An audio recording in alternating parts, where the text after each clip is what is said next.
This is unreal. The weather, an uncontrollable force, giving us life and taking it away. As our planet heats up, the weather is getting more extreme. Guys, we've got cars floating again. More terrifying. Avalanche!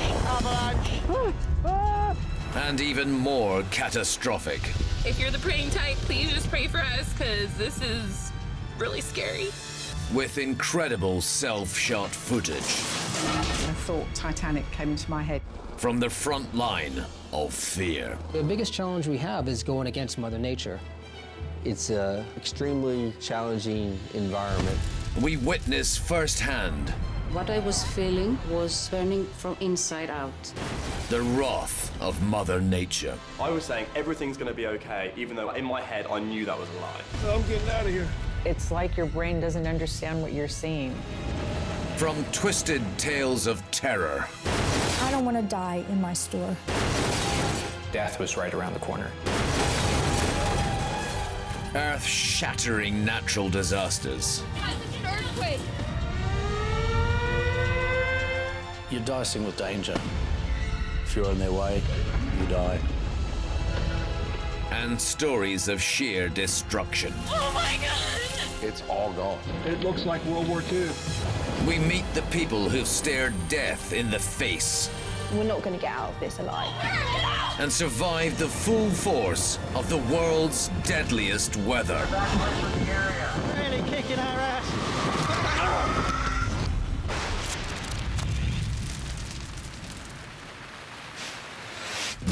Coming up in this episode, savage wildfires sweep across Southern California. When you see the fire coming, it's almost like a blowtorch. Please, dear God, let me get out of this. Please, please. As the LA Fire Department battle to rescue residents trapped by ferocious flames. Desperate times call for desperate measures.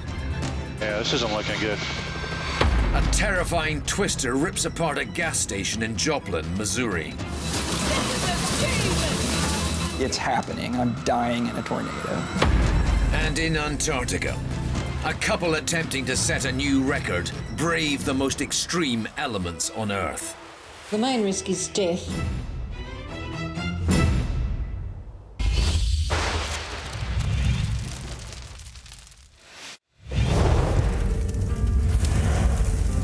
Wildfires, a deadly and unpredictable force of nature. They spread at terrifying speeds and pose a serious risk to life. One area particularly prone to these deadly infernos is Southern California, where strong, warm Santa Ana winds can fuel ferocious flames. It's November 2018, and pilot Joel Smith from the Los Angeles Fire Department is on high alert. We had hot and dry conditions. We have our local Santa Ana north winds. Everything lined up perfectly for a disastrous fire. When reports come in of a wildfire in Woolsey Canyon, just north of Malibu, Joel and fellow pilot Dave Norquist are deployed to drop water on the flames. Upon getting on scene and seeing the scale of the fire and how fast it was moving, we knew that we were going to have a battle ahead of us. Fanned by 60 miles per hour winds, the flames quickly spread south towards Malibu, forcing the evacuation of thousands of residents. Megan Weddle is one of those fleeing the flames. It was 7:30 in the morning, and when I left my house, it was smoky and it was scary. All of a sudden it got dark, so it was completely disorientating. Oh my God. I immediately saw houses on fire, and it was like a whirlwind of smoke and fire and heat. It's starting to burn all around me. And it was hard to breathe. So it was really scary, and it just, primally, you're like, get out, go, go. getting me emotional. It was really terrifying. Oh my God, I'm surrounded by fire. I'm surrounded by fire right now. I don't know what to do. Across town, a group of volunteer firefighters take to the streets to try to save their neighborhood from the fire. Among them, Justin Homsey and his partner, Danielle Peters. The flames were already surrounding my community and were getting ready to engulf the areas around my apartment complex. And so we started roaming around town and just started helping as we saw fires coming up behind people's homes. Our mission really from entering a fire is just to help in any way we can. Meanwhile, Megan is driving deeper into the disaster. Oh my God, I don't know what to do. I looked both ways and both ways were on fire. And I had to make a decision, which way do you think you're more likely to get out? Oh my God, I'm surrounded by fire and I don't know which way to go. So I went left because everything looked to me that it was on fire to the right. Oh my God. In the air, pilots Joel and Dave are dropping water on the flames when they receive an emergency call about a group of residents trapped on top of Castro Peak in the nearby Santa Monica Mountains. Yeah, we've received a request for a possible burnover on Castro Peak. They immediately respond, despite being ill-equipped for the mission. It was just me and Joel in the front and no rescue equipment or rescue personnel in the back. I thought to myself, this isn't really technically something we've trained for, but we have. We're firefighters. We're used to going into a chaotic situation. We realized this was going to have to be done pretty quickly. Desperate times call for desperate measures. Those guys are in a bad area. They need to get out quick. Down on the ground, firefighting volunteers Justin and Danielle are using their training to tackle the blaze head-on. We carry chainsaws, we carry tools to not extinguish the fire, but to stop it from burning more structures. Their team worked tirelessly to clear combustible vegetation. Get this branch out of the way. But the fire is proving impossible to contain. When you see the fire coming, it's almost like a blowtorch. It tends to almost slant and burn across things, and it can jump from one hillside to the next within a matter of a second. As pilots Joel and Dave approach Castro Peak, they struggle to navigate their way through the high winds and thick smoke. Conditions were terrible. It was really windy. The flame lengths, my estimation, were up to 100 feet above the ridgeline as they were shooting up the mountain. All right, this is rapidly becoming very ugly. Yeah, it is. And with no rescue hoist on board, the only way to save the stranded residents is to try and land the 50-foot helicopter. Our first choice was to try and land in the parking lot because that gave us a 100% chance of getting to the people. Put your tail rotor kind of in between where the tractor and that is. But as we got closer to the ground, I could see that our rotors weren't going to clear the height of a tractor that was sitting right there. I'm too close to these trucks now. Yeah, this is going to be too tight, Dave. Okay, I'm going to go straight up. All right. It's too tight. We had the wires and the poles and the vehicles in there. It just wasn't going to work. The flames are closing in fast, so it's a race against time to find an alternative landing spot. The dark smoke was getting thicker, and I was constantly aware of the fact that there was this ticking time bomb, which was the fire approaching. We had to get down, get the people on board, and get out. Oh, man. Yeah, this isn't looking good. Time is also running out for Mammoth 2 Megan. Oh my God. Alone and disorientated in the flames. I noticed I was having trouble breathing. I was like breathing heavier. Oh my God, please, dear God, don't let me die. Please, dear God, don't let me die. I just kept going and I was asking God to help me. I'm like, please, God, let me get out. I have children, I want to live. Please, dear God, let me get out of this. Please, please. later, residents continue to flee as the wildfire wipes out multi-million-dollar properties in Malibu. It doesn't matter if you are the richest person on Earth or you're living in a river bottom. You lose everything. And pilots Dave and Joel attempt to land their helicopter on a dangerously narrow tree-lined ridge amid the smoke and flames.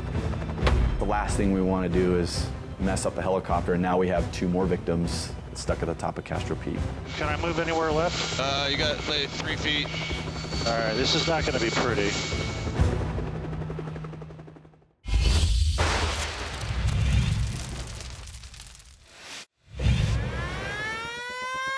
May 2011. You need to be taking caution at this hour because a tornado has touched down. A terrifying tornado is sweeping across the city of Joplin, Missouri. So we do have a confirmed tornado in the city of Joplin. College student Isaac Duncan is driving with friends when he hears the warnings on the radio. We looked over, the sky was getting very, very dark, and we thought, man, like, that's a lot closer than we thought it was. We knew that we needed to find a place to get out of the storm. Joplin resident Hannah Marr is at her family home when she hears the sirens. The tornado sirens have always been a part of our lives growing up. We were all in the living room, and I remember the TV was on, and then all of a sudden it was staticky. Let's go, everybody. We heard the tornado coming, and it sounds like a freight train. Go, dress up your feet, we can move, guys. We're falling, this thing can carry us away. Let's go. It's just like reality hit fast that we're in the path of destruction. Across town, Isaac is desperately seeking shelter and spots a gas station. You could tell that the storm was very close, and we quickly pulled up right in front of the front door of the gas station. Hey, where do you want me to put everybody? Already sheltering inside is Aaron Frost and his girlfriend, Allie. We all huddled right by the drinks, and we all shuffled in as far as we could. It's pretty crazy. This is getting real. Walked into the middle, and there were probably 20 people sitting on the floor in between the racks of chips and candy bars and stuff. Everybody get down, low on the ground. As the tornado starts to do some serious damage,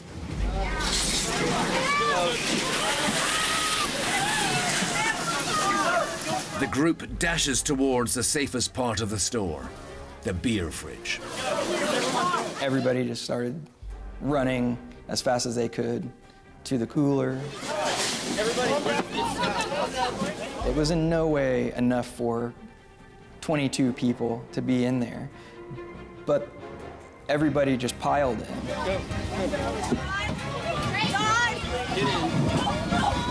Well, when you're in a situation like that, you quickly forget the fact that you're strangers, just trying to make it safe out of this terrible situation that affected everyone. And then we closed that cooler door and shut it and held on.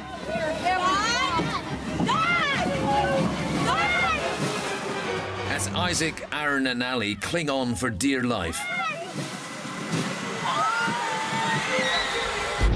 Hannah huddles down in the basement of her family home. I could hear glass shattering all over. I could hear the top part of our house like just breaking, crashing, wood splitting. I remember my ears popping. I think it was because of the pressure going overhead. It just all happened so fast.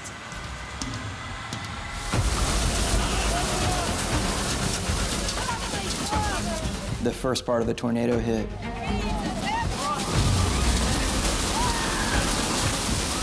People started screaming, and it kept on getting louder and louder, just roaring wind.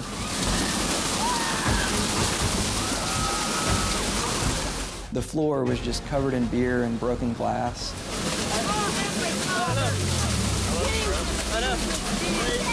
The ceiling dropped from 8 to 3 feet, and we just held on. I love everyone. I love everyone, man. Yeah, I love all you guys. I did believe that I was going to die.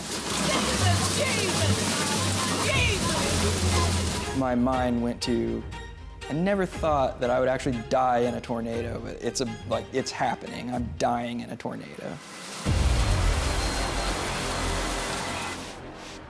Tornadoes kill an average of 60 people per year in the US alone. So when you see one coming, it's worth finding shelter fast. But this man in Pennsylvania is refusing to flee, choosing to catch the chaos on camera. But a killer close-up can lead to a close call. And as the funnel starts flinging debris around, the courageous cameraman finally decides it's time to seek shelter.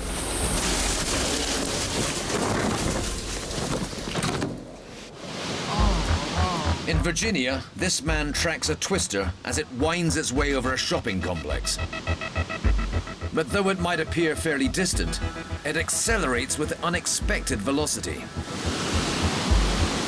He wisely dives for cover. Just in the nick of time. As a tree is uprooted, and shrapnel descends upon the place he was stood just moments earlier.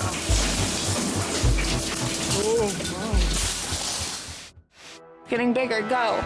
In Texas, this driver is right to put his foot down, as a huge tornado looms ominously behind him. He keeps a safe distance from the twister, clearly mindful of the old adage that objects in the rear-view mirror are closer than they may appear. Back in Joplin, a terrifying EF5 tornado is tearing across the city. College student Isaac and high school sweethearts Aaron and Ali are sheltering in the fridge of a gas station. The sound of the wind, not only do you hear it, but you feel it. It sucks the pressure out of the room that you're in, just all around sensory overload. I felt like I was going to die. I did have a moment where I thought in my head, I'm not gonna get to experience a marriage, a family, children, and I was afraid. But as quickly as it started, the tornado passes. Is everyone okay below me? Right here, I'm okay. All right, I'm trying not to lay on someone. Somebody's on my back. And as the skies clear, the group must figure out what to do next. We're not moving anywhere. The building, the structure of the building may not be safe to move. The walls had fallen over where they were, instead of straight up, it was like a 45-degree angle, and you could see the sunlight. We eventually decided we should climb out. The tornado may have passed. Oh my God! Oh my God! Oh my God! But for Hannah, emerging from her basement, the damage to her family home is earth-shattering. Walking up from the basement and everything had been destroyed. Oh my God! Just the whole top part of our house was gone. I kept thinking, this is not real. This is not my home. This didn't happen to me. It just seemed like this was a dream. Oh my God. The place that I know to be safe and secure has totally been destroyed. And it shook something within me, within my being. Oh my God. Across town, the group at the gas station venture out from inside the cooler. We climbed out, and everything was just leveled. This would have been where we walked in. It didn't look like a gas station at all. That right there is where we climbed out. It looked like the scene of like an apocalypse here, or like a zombie movie. All right, so here is the inside. We made kind of like a beer wall to climb up. Seeing all of that put it into perspective how lucky we were and how dead we should have been. The tornado killed 158 people, and injured over 1,000 more. It was the deadliest tornado to hit the United States for over 60 years.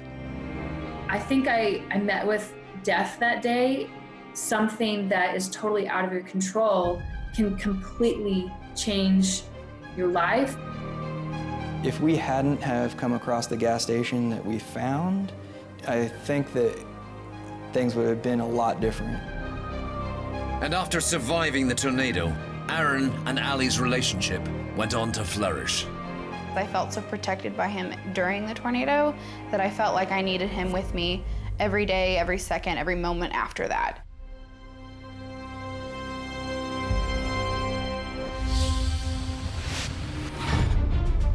Still to come. It's a race against time for the California helicopter team rescuing residents from a raging wildfire. We looked down at our fuel quantity and we were maybe 10 minutes from our drop dead point. We're getting pretty close to our bingo fuel. And a rare weather phenomenon destroys Dallas. Oh my God, the crane is falling over. Oh my God.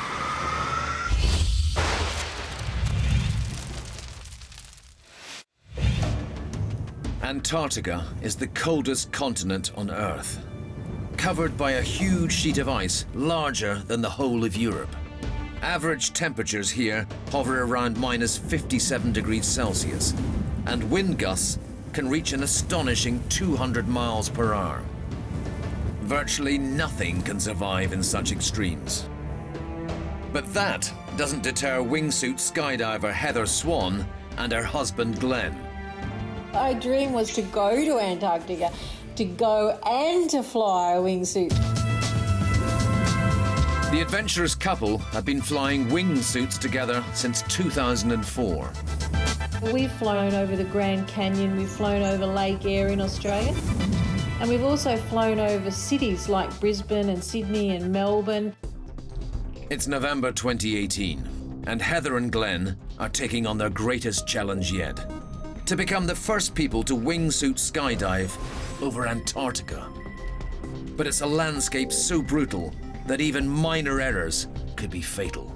Well, the main risk is death. Death and injury are risks of any extreme sport, so we spend a lot of time planning how not to get injured. You put on this suit, like a Superman suit, that has wings under the arms and between the legs. The most deadly aspect of the challenge is battling the elements. We have to be careful about wind. If it's a crosswind, that can be really disrupting to our flight pattern. So we have to understand where the wind is coming from, what the strength is. I have lots of layers underneath here. 2 thermal layers, a windstopper layer, and then of course the suit. Basically, nothing is getting through here. There are all these climatic extremes that you have to deal with. So we have to get our timing and our journey through the layers of weather. We have to get that exactly right. I don't think we've ever been better prepared for a jump than this one. I've got to say I've got a little bit of performance anxiety nerves.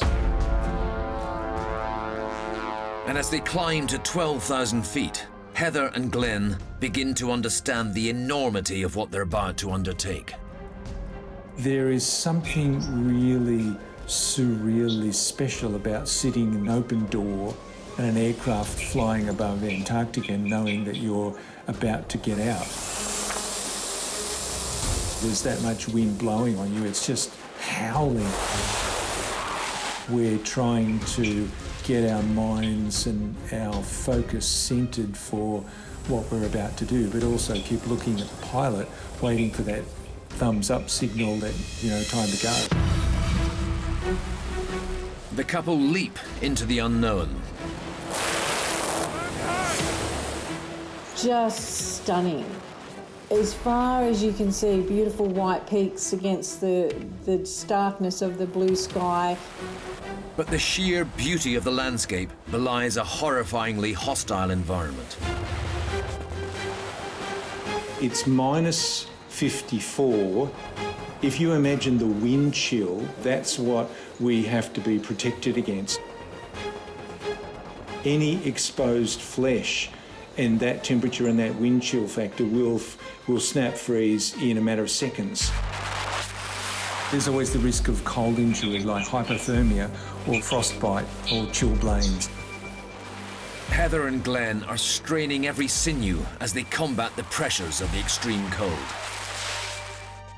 But they aren't the only ones getting a rush from the natural wonder of some of the world's harshest climates. In Moscow, walking barefoot across snow might seem quite extreme. But that's nothing compared to what this Russian woman does next. Using a rope to harness herself, she takes to this ice-filled pool to do some swimming training.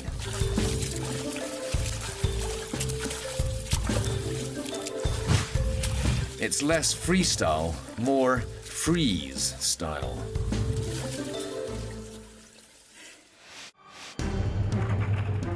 The landscape here in Iceland is living up to its name, as this kayaker plunges into a dangerously swirling ravine before taking on the 40-foot waterfall of the gods.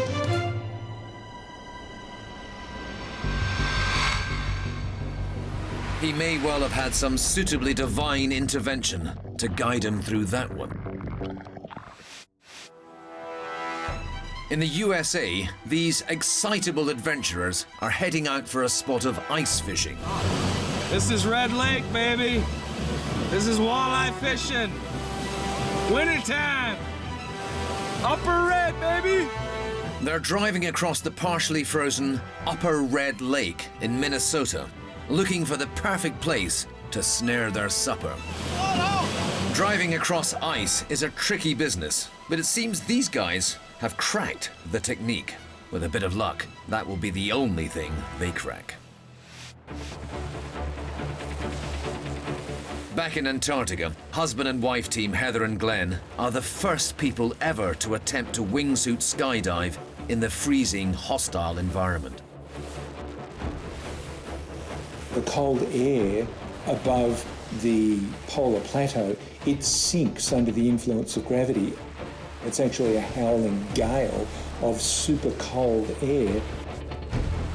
We have to understand what all the currents of air are doing at all the different levels, and we plan our flight so that we can land exactly where we have to land. And that's critical in a place like Antarctica, because down there the landing area is very small.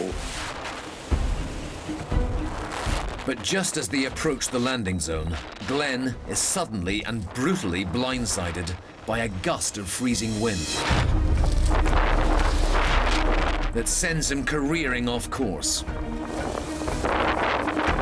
So you can be flying along and hit a bump in the air that you cannot see, but you can definitely feel.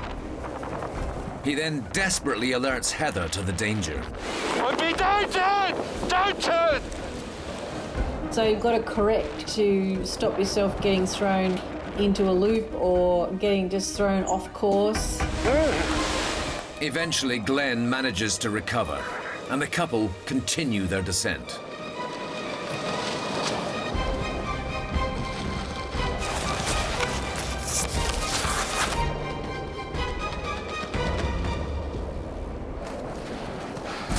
Hey! Both making a safe, if bumpy, landing. Just ecstasy. And in a your moment case, of pure elation. Yeah. How was it? I'm jumping up and down like, a 3-year-old at Christmas. Despite the cruel conditions, the couple have succeeded in making wingsuiting history. We were the very first people to fly a wingsuit skydive in Antarctica. You're very aware of the privilege of just how special that is. We did it, babe.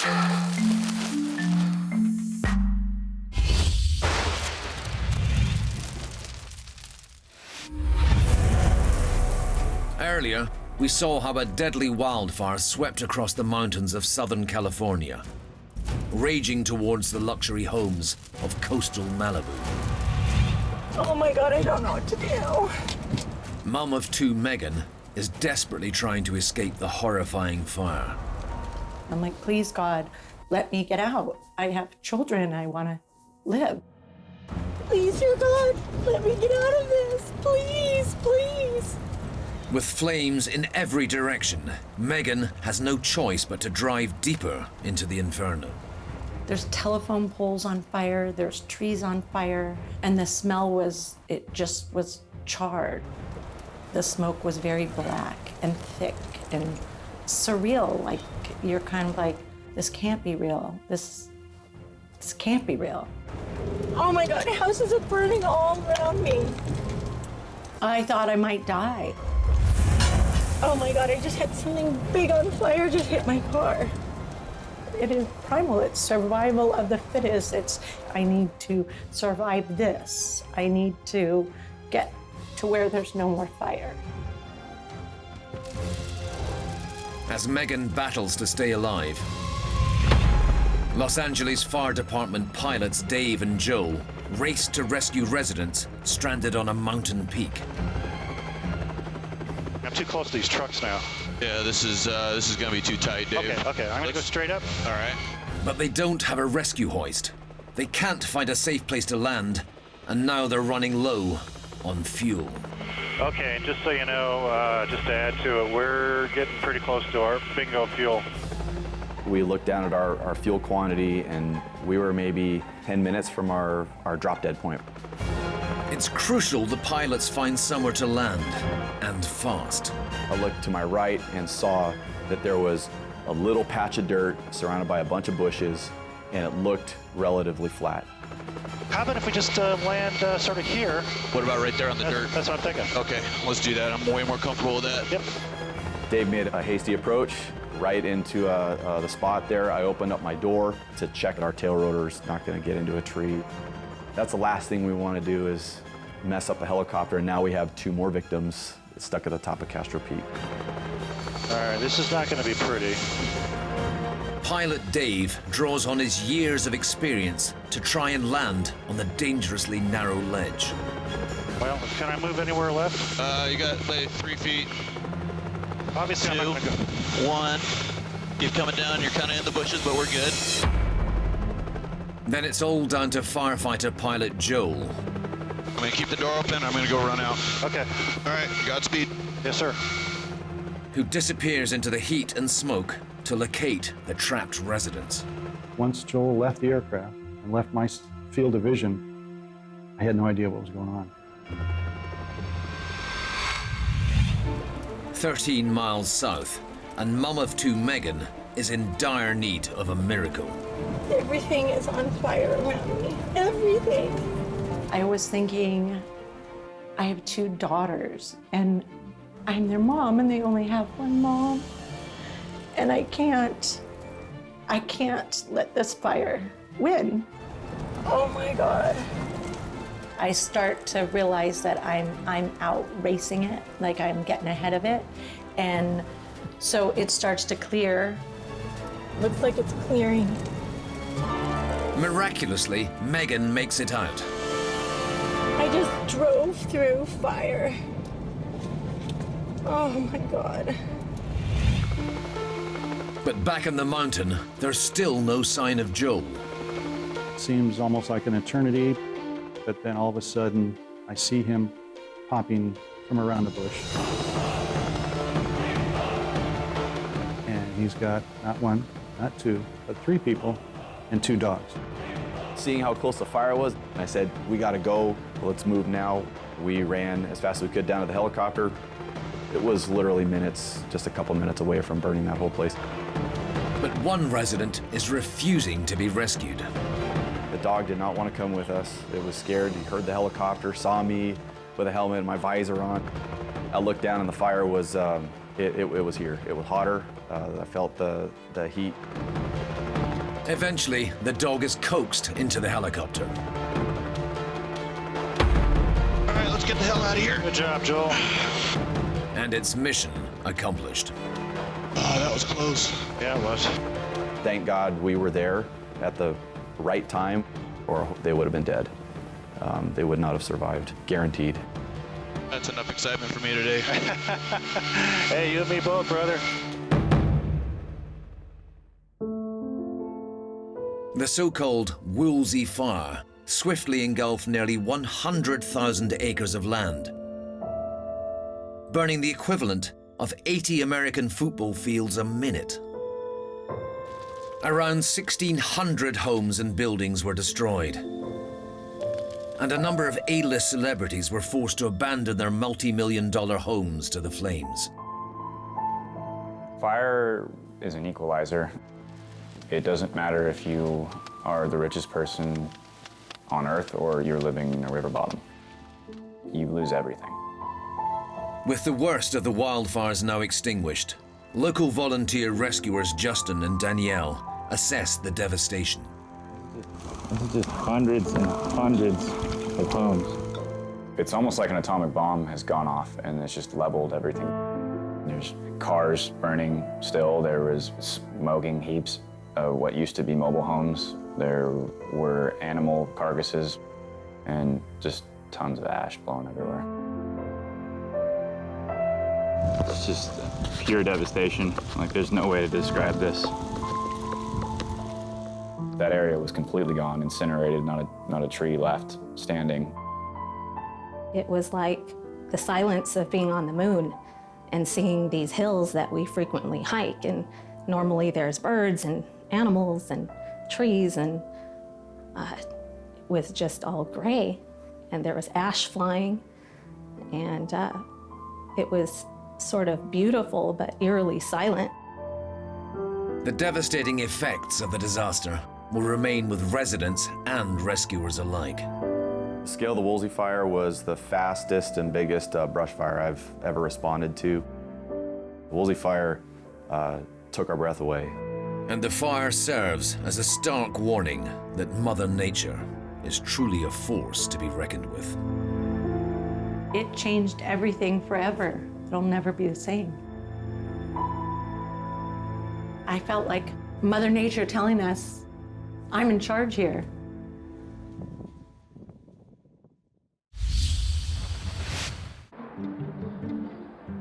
Dallas, Texas. It's June 2019, and it seems like a perfectly clement early summer day. In the suburbs are Richard and Danielle Shermer. It was a beautiful Sunday. We were at home with the kids, enjoying ourselves, watching TV. We had no idea what was about to come. A few miles away in the city, conditions are very different. And local storm chaser Connor McCrory is concerned. Anytime a severe thunderstorm comes through a major city like Dallas, the threat to life and property is dramatically increased just because of the size of the population living there. So this was the middle of the afternoon. There were people out walking around. When debris starts flying, even small debris falling can be potentially deadly. The Shermers are starting to notice an eerie transition. Crazy.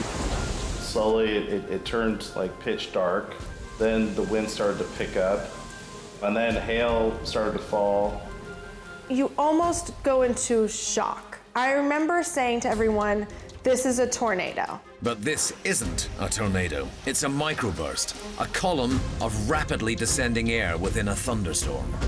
I've never seen anything like this in my life.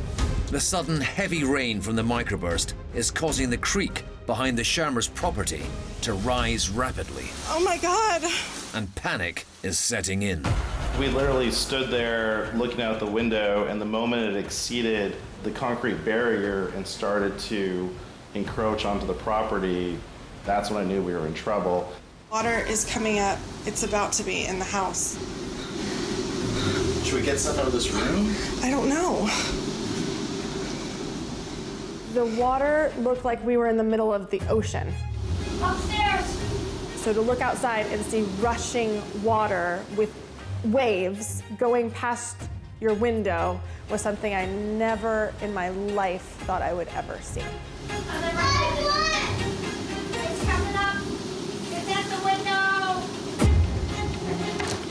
I was really scared about something hitting that window and then water rushing in. I knew we were looking at a flooding situation.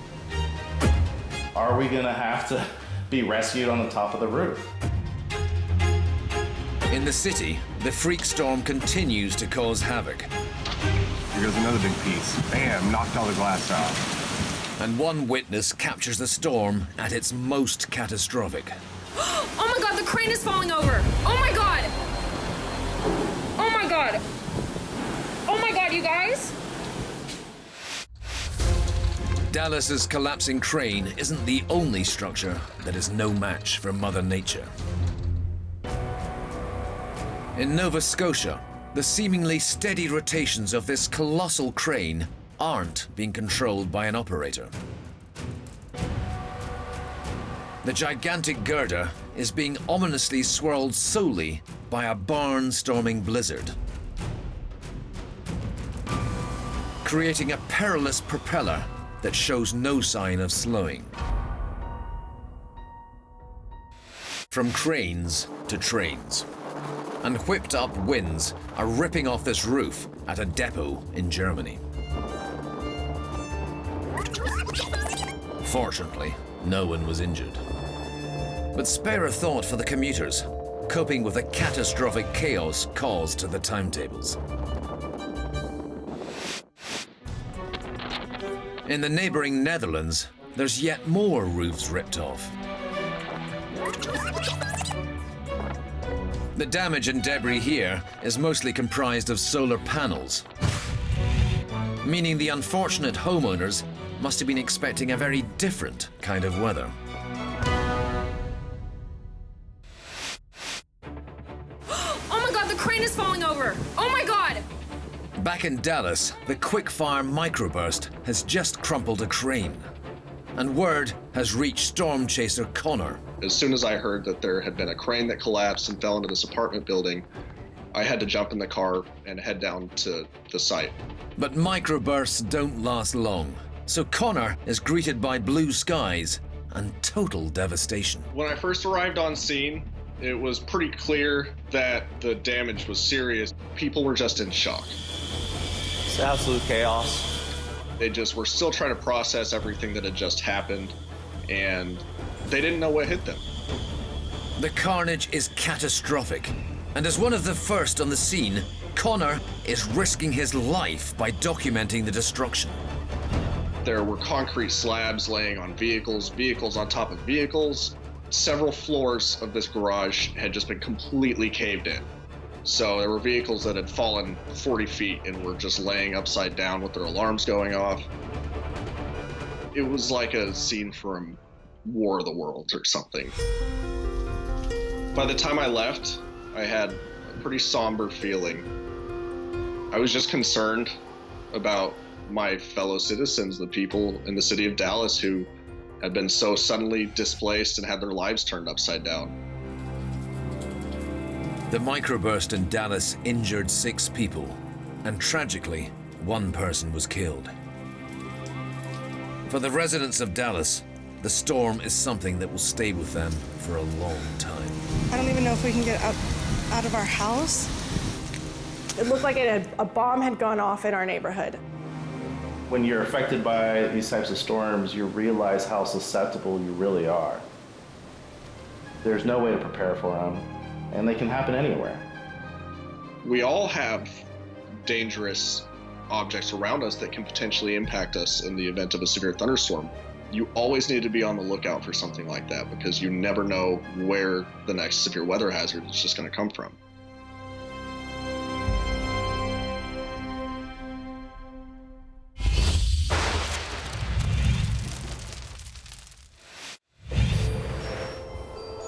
When the temperature drops and Mother Nature's icy grip takes hold, some people see it as an opportunity to have a little fun.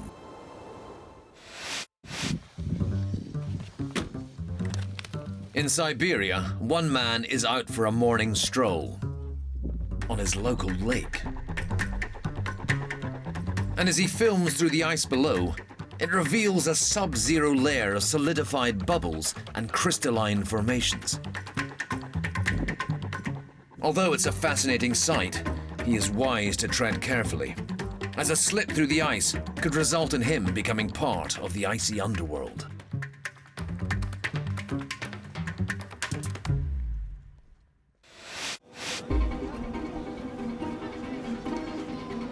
In the French Alps, this full-throttle bike race relies on weather at its most extreme. Titled The Mountain of Hell, there's not much fire and brimstone to be found. However, plenty of riders inevitably crash and burn. It's an annual event attracting over 1,000 daredevils, cycling 11,000 feet to the finish line, where first to the bottom wins. Although due to the slippery surface, most of the riders end up on their bottoms, with very little hope of victory.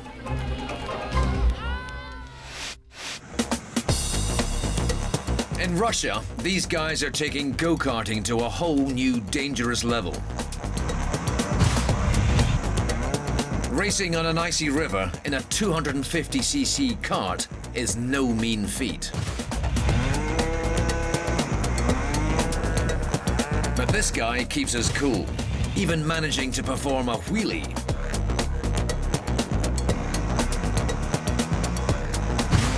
The ice makes braking almost impossible, but it does provide an opportunity to show off.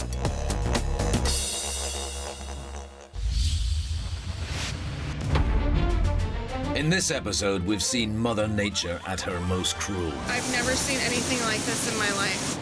We've seen her show no mercy. Please, dear God, let me get out of this. Please, please. We've seen her tear down. Oh my God, the crane is falling over. Oh my God. Rip up. Oh my God. Oh my God. And laugh in our faces. Somebody's on my back. And next time, there will be more. Because deadly weather stops for no one.